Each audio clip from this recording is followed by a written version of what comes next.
দাঁড়া বাবা দাঁড়া, তোদের জন্য খাবার প্রস্তুত করেই রেখেছি, অত চেঁচামেচি করিস না, তোদের খাবার আমি এক্ষুনি দিচ্ছি। কই গিন্নি, কোথায় গেলে তুমি? তোমার কাজ শেষ হলে ভেতরে এসো। হ্যাঁ গো, আমি এদেরকে খাইয়ে দিয়েই একেবারে যাচ্ছি, কিছুক্ষণ অপেক্ষা করো তুমি। খা, তোরা মন ভরে খা, আমি দেখি একবার ভেতরে যাই। হ্যাঁ গো, তুমি এর মধ্যেই প্রস্তুত হয়ে গেলে? হ্যাঁ গিন্নি, সকাল তো অনেকক্ষণ হয়েছে। দেখি আমি একবার ফার্ম থেকে ঘুরে তারপর হাটে যাব। তা আমাকে দুটি খাবার দাও দেখি, খেয়ে দে তারপর রওনা হব। হ্যাঁ গো, তুমি বসো, আমি দিচ্ছি, নাও খেয়ে নাও। হ্যাঁ গো, তোমাকে একটা কথা বলবো, যদি কিছু মনে না করো। হ্যাঁ গো, বলো না। তোমার কথায় কি কোনোদিন কিছু মনে করেছি আমি? বলো বলো, যা বলবে মন খুলে বলো। বলছি, তোমাকে তো আমি আগেই বলেছিলাম যে আমাদের বাড়ির চালটা টালির করার জন্য, তাই এই মাসে কি সেটা সম্ভব হবে? হ্যাঁ গো, তুমি বলেছিলে বটে, কিন্তু আমার মাথায় একদম সেই কথাটা ছিল না। আমাদের বাড়ির চালটা টালির অবশ্যই করব, কিন্তু আমাকে আরেকটু সময় দিতে হবে। তোমাকে জোর করছি না, কিন্তু বর্ষাকালে কি অবস্থা হয় তুমি তো জানো। ঘরের চাল থেকে টপ টপ করে জল পড়ে, শোবার ঘর রান্নাঘর সহ সব জায়গায় জল হয়ে যায়, তাই জন্যই তোমাকে বলছিলাম আর কি। হ্যাঁ গিন্নি, তুমি এই যে বললে, আমি কথাটা আমার মাথায় ঢুকিয়ে নিলাম। আগামী 2 মাসের মধ্যে আমি অবশ্যই চেষ্টা করব যাতে ঘরের চালটাকে টালির করবার ব্যবস্থা করা যায়। তোমার বাজারে ব্যবসা কেমন চলছে? আগের থেকে কি একটু উন্নতি হয়েছে? বাজারের ব্যবসা তেমন চলছে না গো, লাভ তেমন ভাবে বৃদ্ধি কিছু নেই, তবে ঠিকঠাকই আছে। এরপর থেকে আমার লাভের কিছু টাকা জমিয়ে রাখতে হবে, যাতে মাস 2 পর আমি আমাদের ঘরের চালটা টালির করতে পারি। হ্যাঁ গো, তাই না হয় করো। আচ্ছা বেশ, তোমাকে অনেকক্ষণ বকালাম, এবার তাড়াতাড়ি তুমি খেয়ে নাও, না হলে বাজারে যেতে দেরি হয়ে যাবে অনেক। হ্যাঁ হ্যাঁ গিন্নি, ঠিকই বলেছো তুমি। খা খা, ভালো করে খা। এই ভালো করে খেলে বেশ বড় বড় ডিম দিতে পারবি, আর সেই ডিম আমাদের খালপাড়ের ডিমের হাটে বিক্রি করে আমরা অনেক মুনাফা কামাতে পারবো। এই জলদি জলদি খা, এক্ষুনি গোপালদা এলো বলে, এসে যদি দেখে যে আমি খাবার দিইনি তাহলে আমার খবর আছে। কি নগেন, ওদেরকে খাবার দেওয়া হচ্ছে নাকি? হ্যাঁ দাদা, তুমি কিছুক্ষণ অপেক্ষা করো, আমি এদেরকে খাবার আর জল দিয়েই যাচ্ছি, মাত্র কিছুক্ষণ লাগবে। হ্যাঁ ব্যাস, আজকের মতো ওদেরকে খাবার দেওয়া শেষ, আবার কালকে খাবার দেব। আচ্ছা গোপালদা, তোমাকে বলি, খাবারটা শেষ হয়ে আসছে কেমন, তুমি একটু আনিয়ে নেওয়ার ব্যবস্থা করো।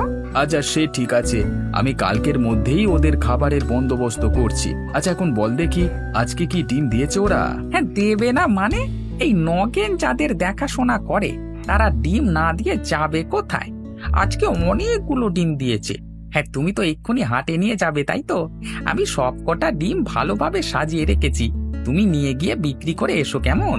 হ্যাঁ রে নগেন, তুই আছিস বলি তো আমাদের ভরসা। আমার গিন্নি বলেছে নগেনের মাইনেটা এ মাস থেকে বাড়িয়ে দিতে। আমি বলেছি নিশ্চয়ই দেব। কি তোর চাই তো? এই মানে কি যে বলবো দাদা, বৌদি যখন বলেছে তখন তো আমি আর না করতে পারি না। তুমি তাহলে দিও আমার মাইনেটা সামান্য বাড়িয়ে। তার আগে একটা কথা বল, তুই আমার এত কাজ করে দিচ্ছিস, দিন রাত এত পরিশ্রম করছিস, তোর এখানে কাজ করতে বা থাকা খাওয়াতে কোনো অসুবিধে হচ্ছে না তো? কোনো অসুবিধে থাকলে আমাকে খুলে বল, কারণ তুই যেমন আমার পোল্ট্রি ফার্ম দেখাশোনা করিস, তেমনি তোকে দেখাশোনা করবার দায়িত্ব আমার। না না দাদা, আমার আবার কিসের অসুবিধে, আমি একদম সুখে কাজ করছি। ইচ্ছে গেলে ডিম খাই, আবার কখনো ইচ্ছে গেলে মুরগির মাংস খাই। তুমি তো আমাকে সব স্বাধীনতাই দিয়ে রেখেছো। তবে হ্যাঁ দাদা, আজকাল মশাটা বড্ড বেশি কামড়াচ্ছে, তুমি যদি কয়েকটা মশা মারবার ধূপের ব্যবস্থা করে দাও তাহলে খুবই ভালো হয়। ধুর খ্যাপা, এটা আবার কোনো আবদার হলো? আমি তোকে টাকা দিয়ে দিচ্ছি, তুই তোর যাবতীয় জিনিস যা কিছু কিনবার কিনে নিয়ে চলে আসিস। হ্যাঁ দাদা, যাই বলো, তুমি আর বৌদি আছো বলেই আমি আজকে খেয়ে পড়ে বাঁচতে পারছি, না হলে যে কি করতাম, কোথায় থাকতাম, সেটা ভাবতেই আমার ভয় লাগে।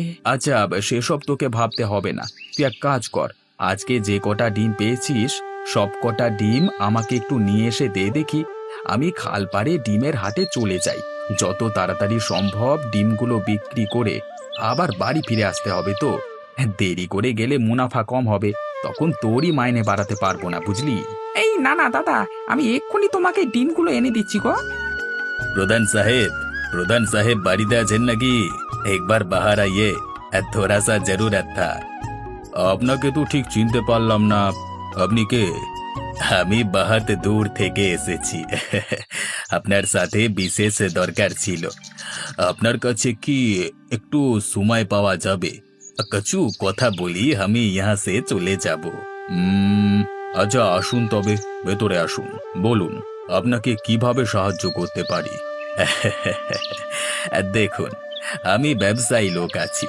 ওদেব, আপনার সাথে ব্যবসার কথা বলতেই আমি যে আপনার কাছে এসেছি, সেটা আপনি ভালোভাবেই বুঝতে পারছেন। সেটা তো বুঝতে পারছি, কিন্তু আপনি হঠাৎ আমার সাথে ব্যবসা করবার জন্য, মানে আপনি আমাকে চিনলেন কিভাবে? আপনি গ্রাম প্রধান লোক আছেন, আপনাকে চেনা খুবই মামুলি ব্যাপার। সবার মুখে মুখেই আপনার নাম ছড়িয়ে আছে, তাই আপনাকে চিনতে আমার কোনো অসুবিধা হয়নি। আপনার ঠিকানা জেনে নিয়ে সময় নষ্ট না করে আমি আপনার কাছে চলে এসেছি। ভালো করেছেন। এখন আমার সাথে কি ব্যবসার কথা বলতে চান, একটু খুলে বলুন দেখি। আমি আপনাকে সাহায্য করতে পারি নাকি চেষ্টা করে দেখব। ঠিক হ্যাঁ, এবার কাজের কোথায় আসি। আপনাকে প্রথমেই বললাম যে আমি একজন তুখোর ব্যবসায়ী। আমার আপনার কাছে একটা অফার ছিল। আপনি যদি সেই অফারটা অ্যাকসেপ্ট করেন তবে আমি খুবই খুশি হব। আপনার অফারটা আগে শুনি আমি, তারপর আমি ভাবনা চিন্তা করে দেখব। আপনার গ্রামে খালপাড়ের ডিমের হাটের কথা আমি খুব শুনেছি। সচ বলতে চোখেও দেখেছি। ওখানে যে পরিমাণ ডিম কিনা বেচা হয়, সেই পরিমাণ ডিম আশেপাশে কোথাও বেচা কেনা হয় না। খালপাড়ের ডিমের হাট আমাদের গর্ব। সত্যি তো, ওই বাজারে যে পরিমাণ ডিম কেনা বেচা হয়, বলা ভালো যে পরিমাণ নির্ভেজাল স্বাস্থ্যকর মানুষের খাদ্য উপযোগী ডিম কেনা বেচা হয়, সেটা আমাদের আশেপাশের কোথাও হয় বলে আমার মনে হয় না।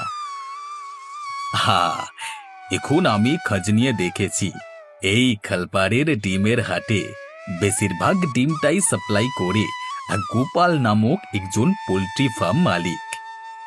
হ্যাঁ করে তো। গোপাল খুবই নৈতিকভাবে পোল্ট্রি ফার্মের মধ্যে পোল্ট্রি মুরগি আর হাঁস প্রতিপালন করে তার থেকে উৎপাদিত ডিমকে আমাদের খালপাড়ের ডিমের হাটে বিক্রি করে। এবং সত্যি কথা বলতে, এখন ওর কারণেই এই বাজারের এত নাম ডাক চারিদিকে। দূর দূরান্ত থেকে ব্যবসায়ী দোকানদাররা আমাদের খালপাড়ের ডিমের হাটে ডিম কিনতে আসে। হ্যাঁ, তো এতে আপনার ফায়দা কি হয়? আমার আবার কি ফায়দা হবে? কিন্তু গোপাল গ্রামের জন্য যা করে, অন্তত এই ব্যবসা করে সে অনেক মানুষের সংসারের রুজি রোজগারের ব্যবস্থা করে দেয়, এটাই বা কম কিসের? আপনি আমার প্রশ্নটা বুঝতে পারলেন না। আমি আপনাকে জিজ্ঞাসা করলাম, এতে আপনার কি ফায়দা? আপনি যে গ্রাম প্রধান, লোকে যদি ওই গোপালকেই সম্মান করলো, তাহলে এই গ্রামে আপনার সম্মান কোথায় থাকবে? একদিন দেখবেন গোপাল আপনাকে ছাড়িয়ে চলে গেছে, তখন আপনাকে এই গ্রামের আর কারোরই প্রয়োজন পড়ছে না। তখন আপনি কোথায় যাবেন?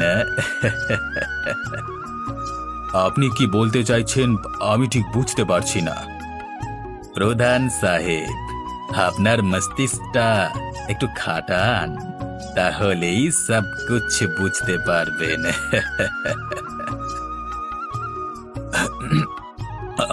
আপনি আপনি কি চান?